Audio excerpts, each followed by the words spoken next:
all being visually oriented, we wanted to make the best of the medium. And it was at a time, I suppose, in '75 when band, clips were the accept. It's been held in Australia for years, people thinking that when you get an overseas release, that's a big deal. It is no big deal to get a record released overseas. It means nothing. If you're not a priority and there's not some commitment there, you might as well not have the record released. We always saw Australia as a stepping stone. Now it's become much more than that. It's a home base.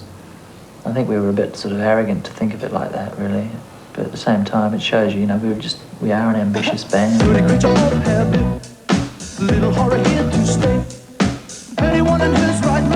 Split Enz moved from New Zealand to Australia in 1975. In 1976, they made England their base and toured America and the continent. By 1979, they were back in Australia, still making music for the world and achieving the best results of their career. Canada has proved to be their best international market and a strong basis for worldwide success.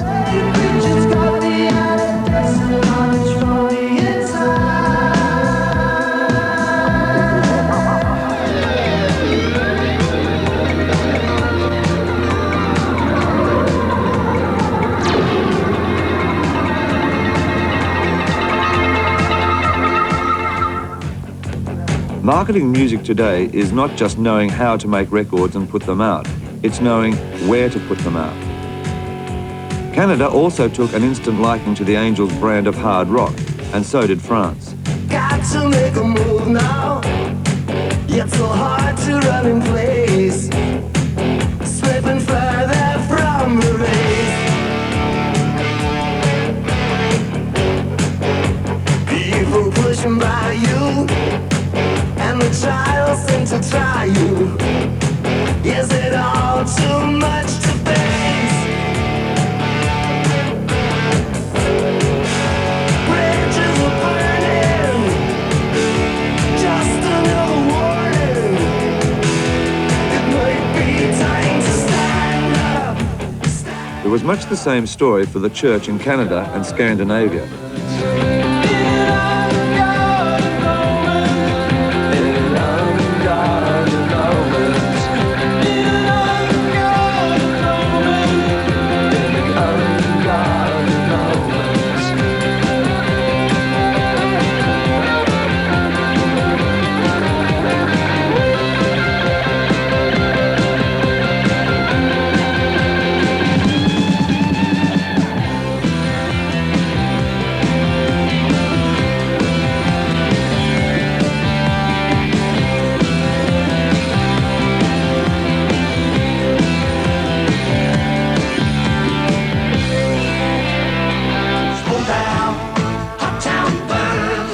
John English is almost certainly the best-known Australian throughout Scandinavia. His albums top the charts, his concerts draw huge crowds. But he first broke through there as an actor in the television series Against the Wind.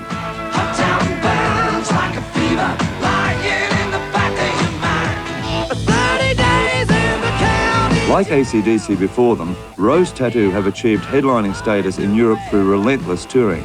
Now for the rest of the world.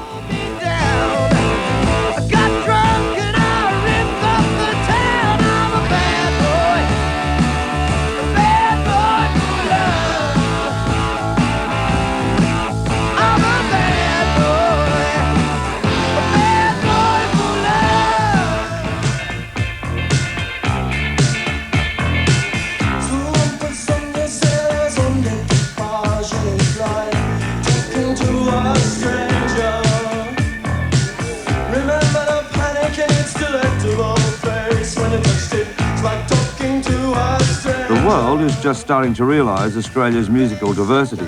Hunters and collectors have opened eyes and ears in England and America. And so have the models.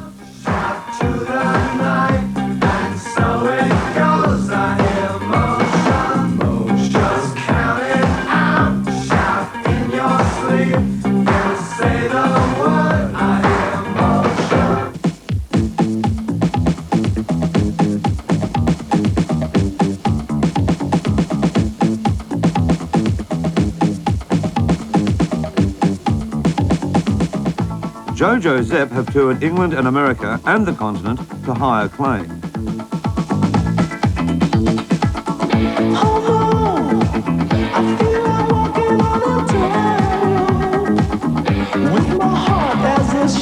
Yes, I felt the pull when the bubble burst in the parking letters that text the point of no return. I lay down to rest my head, my soul to keep the night I dread.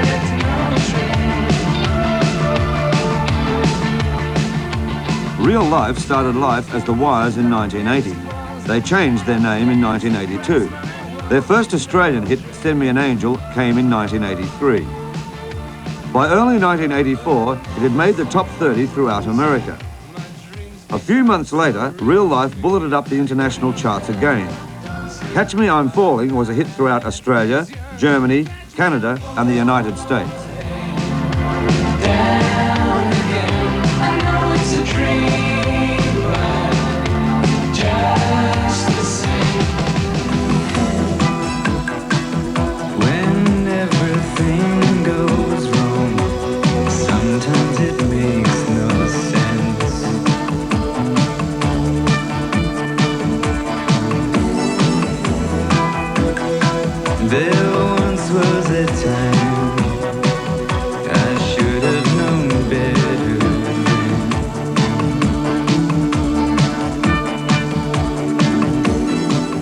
Success in Germany led to Hey Little Girl climbing charts throughout the rest of Europe, then Canada and England.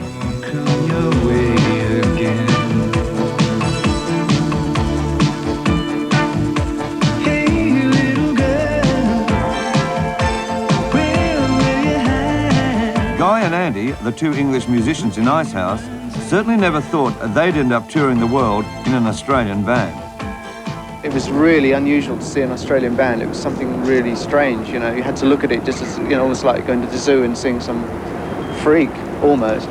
But at the beginning of this year, it became so that almost every band seemed to be Australian. All the record companies were looking for Australian bands to sign them up.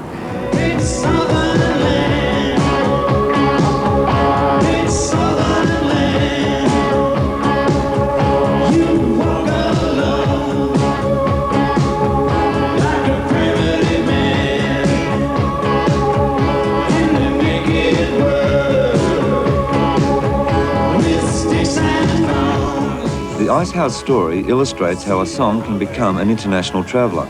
Men at Work showed how one song can take over the world. Down Under had gone to #1, which was the second single off the album, and the album had followed it to #1. And slowly but surely, interest in the band began to develop in other parts of the world. First it was the continent, and then eventually Canada, where it did very well, and then finally the United States.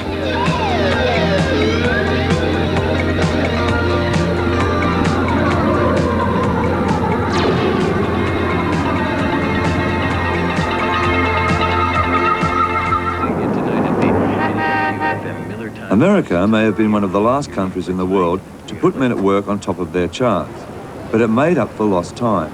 No other group in the world has ever had its first two singles and its debut album top the US chart. Yes. Unfortunately for them, but very fortunately for us, it's sold out, I believe. Walk around with Men at Work shirt. Come on, you guys need them, man.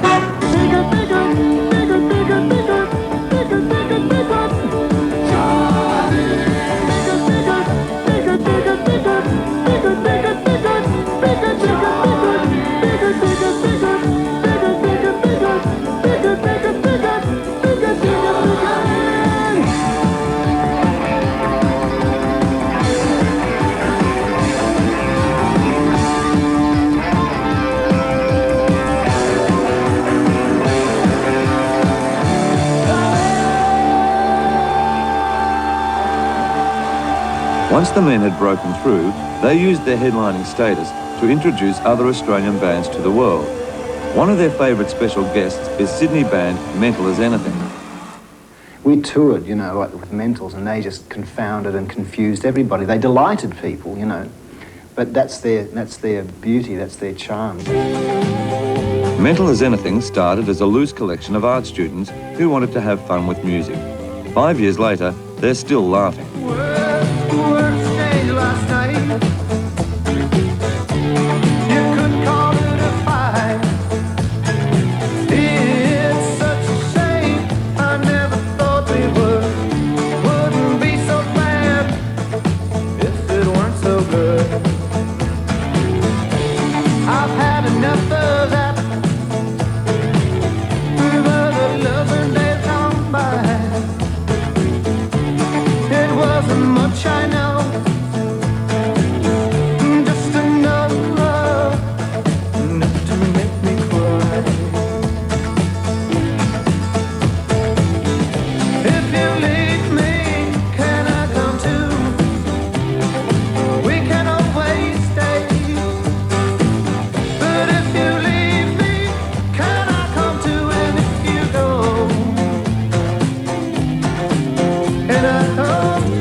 Their story is typical of Australian bands looking for a place in the world of music.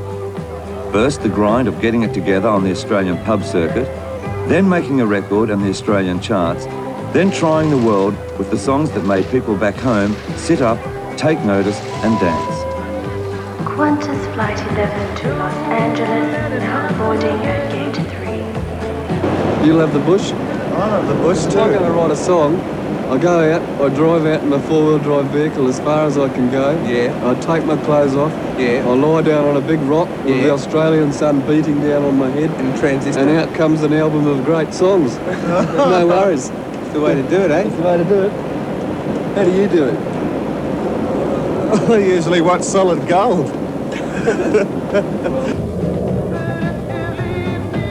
The Americans just really can't quite pick up on it. It's too silly. It's too Australian for, you know. But they like it, but they don't understand it because you can't sort of go at all. You've got to go, hey, this is a joke. Once they got their lineup and sound right, the Divinals took just a year to become headliners and top the charts throughout Australia.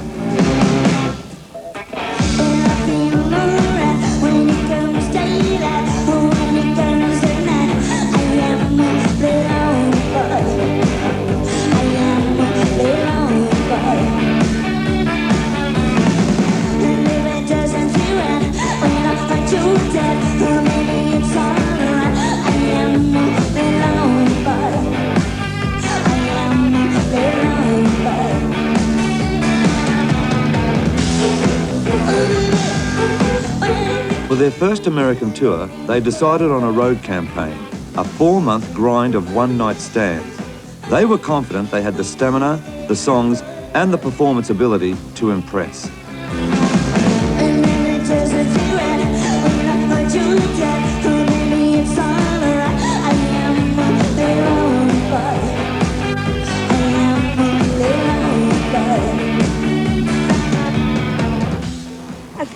Mostly people have been very responsive. People love to show their appreciation here. If they enjoy something, they really like to show it. They really like to be a good audience here.